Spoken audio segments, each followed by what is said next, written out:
And inside the box is another box. I wonder what's inside this box. If you guessed another box, you get a cookie or a biscuit.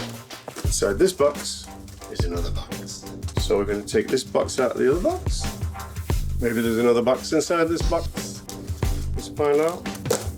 There is another box inside this box. I think this is one of the books. If you ever need extra silica gel, my cat loves to eat silica gels. Look at her. Look at her. Whoa. Does the guy know how to design? What does the guy know how to design? Smells good. You get all this and this kitchen manual in addition.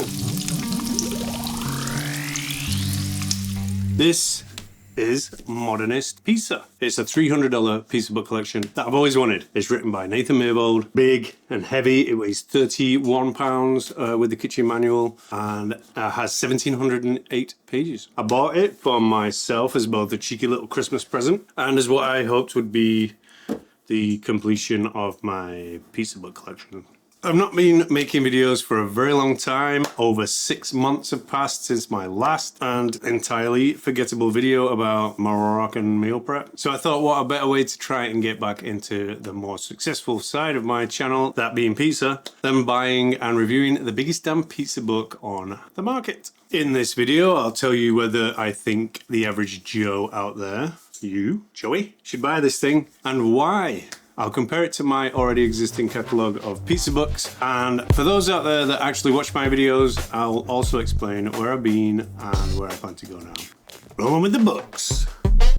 Overall, the build of the books and its beautiful red steel case are all of the highest quality, and no expense was spared in the presentation. Just flipping through any of them or caressing your hand across, well, any part of it, will convey the author's attention to detail and lack of corner cutting when it comes to publication. Nowhere is it more apparent than with the included kitchen manual. This beautiful spiral bound book with plastic spillage proof pages. It contains all the recipes and any other practical information from these books, just without the pictures and illustrations. And the size itself is equally as practical when compared to one of the main books. Practical, not practical, beautiful, just info. As you go through the whole thing, seeing all the beautifully illustrated pages with jaw-dropping photography and meticulous graphs and charts, you really start to appreciate why this thing has the price tag that it's got. I did try reading through reviews on the internet to try and find out whether or not this collection was for me prior to putting it in my basket. Well, especially if you consider how many books that I've already got, but none of that prepared me for the sheer amount of information contained in these 1,708 pages. It really did leave no stone unturned, well, except the odd piece of stone.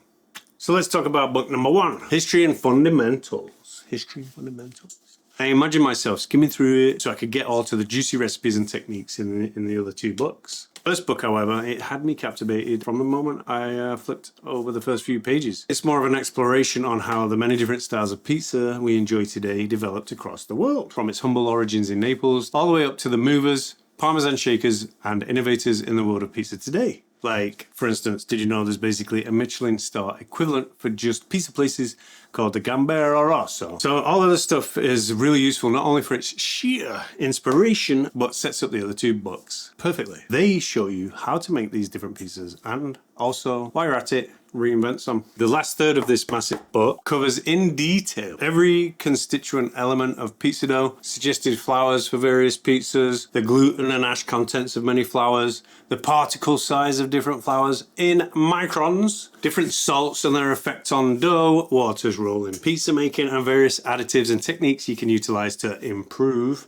or relax your dough. After that, there's a whole section of using different ovens, from managing a wood fire oven to getting the most out of your lowly home unit. The beginning of the book tells you how to use the recipes contained in the other 2, as well as how to use baker's percentages and scale the recipes. Or any recipe for that matter. All in all, this book is a beautiful way to set the other 2 up, giving you a very thorough and beautiful foundation to better execute and iterate on all of the recipes that you'll find on them. Speaking of which, let's check out book number 2, please. Book number 2 is titled techniques and ingredients. It's all about dough, sauce, and toppings. You know, the three main things of a pizza, but in a more general yet thoroughly kind of comprehensive sense. From the act of merely planning to make pizza dough and the equipment you'll need to the very deep dive on the mixing process. Now, there's topics such as what's actually happening during the mixing, using a variety of machines or using one's handies, to not even needing it all. There's a whole section on how to divide and ball dough, one on troubleshooting dough, resuscitating dough.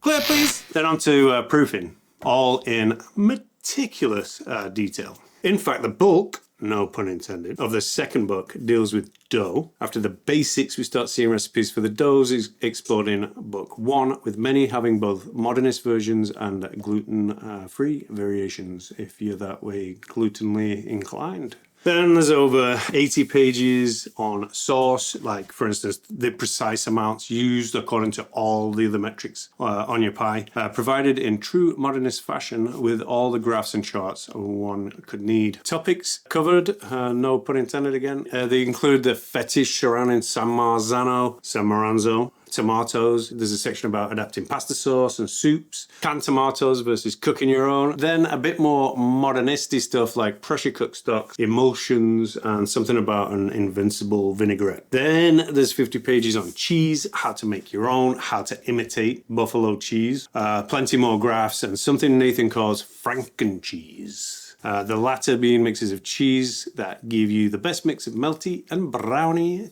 textures. After that, there's 50 pages on toppings, on the science of topping a pie, topping payloads, as he calls it, with graphs, of course. They made a topping database from 370 pizza books worldwide, according to them. There's deep frying, roasting, sous videing toppings, curing your own meats, and making your own sausages. The whole gamut. Then the book finishes up with a section on how to bake pizza in a variety of methods, as well as frying them and cooking them for large groups. Thorough is definitely an understatement.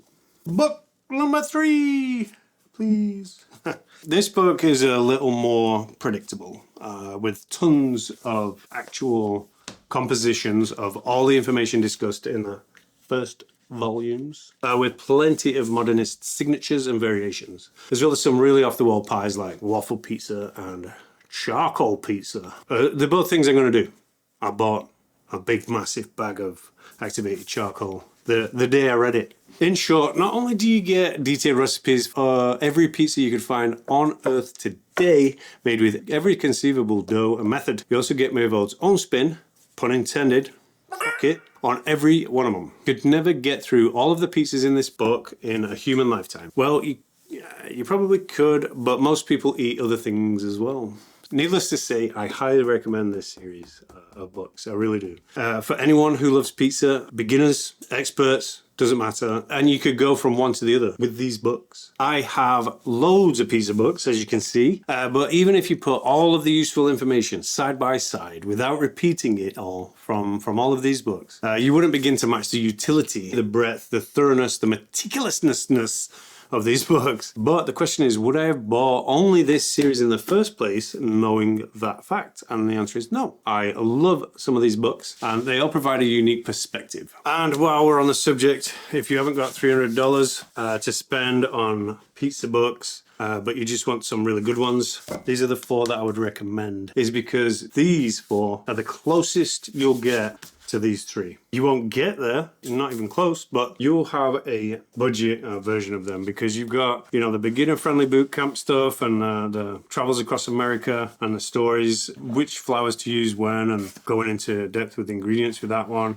This was recommended by a viewer, which I'm thankful for doing. He goes to all the different big pizzerias in the world, including Pepe Granny and Bonchi's, and he highlights a single ingredient from each flour at Pepe and Granny, dough, Bonchi, all that stuff. It's a really good pizza book. This Pizzas Art, this guy is a consultant. He goes around the world. So you've got like stuff on Tokyo, Buenos Aires, Argentina, blah, blah, blah. Joe Badia, just because it's cool. He's like a rustic pizza maker. Easy book, easy pizza. If you were going to buy only one of them, you have to get this. There's a reason why it's called the Pizza Bible. It's a great way to start your collection. This is the first pizza book I owned. And I'm fucking brilliant at pizza. Ergo, if you do that, it could be the same. If you've got the money to spend on it, get this thing. I swear you won't regret it. And if you do, you can sell it for about $3 cheaper, or you could just send it back. The guy's a genius, and the books will amaze you.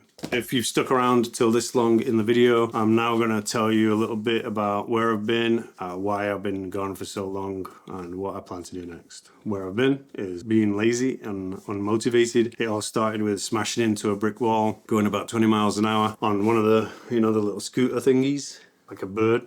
And that that made me horizontal for a week or two with a dodgy knee and whatnot. And then I just got into a bad habit of staying horizontal, and then AC didn't work. It was in the middle of summer, so cooking and editing and videoing and all that shit sounded like it. I mean, I tried it a couple of times. It was absolutely nightmare, and they wouldn't fix it. They just wouldn't. It took months and months and months. Guess when they fixed it? They fixed it when it was no longer fucking hot anymore. So whatever.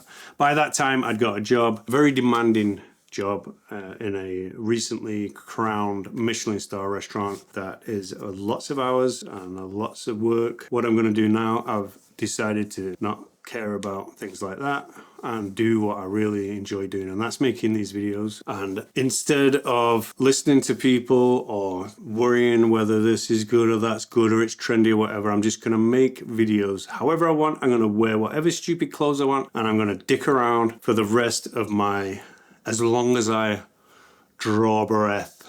I'm gonna be myself, and I'm gonna do whatever I please. And if anybody wants to leave me comments on what I'm doing wrong, I will go to Reddit and copy some copy pasta and paste it back to you, because I'm sick of arguing with trolls. So that's just a little bonus thing there.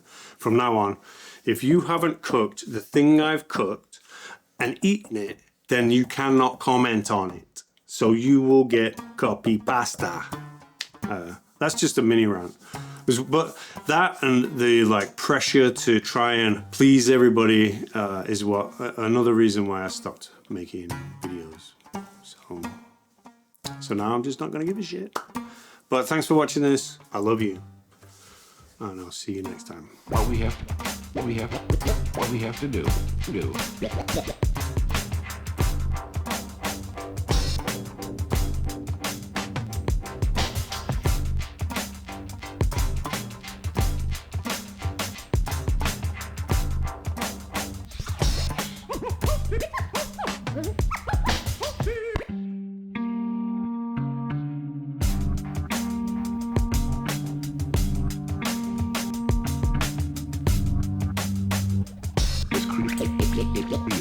It's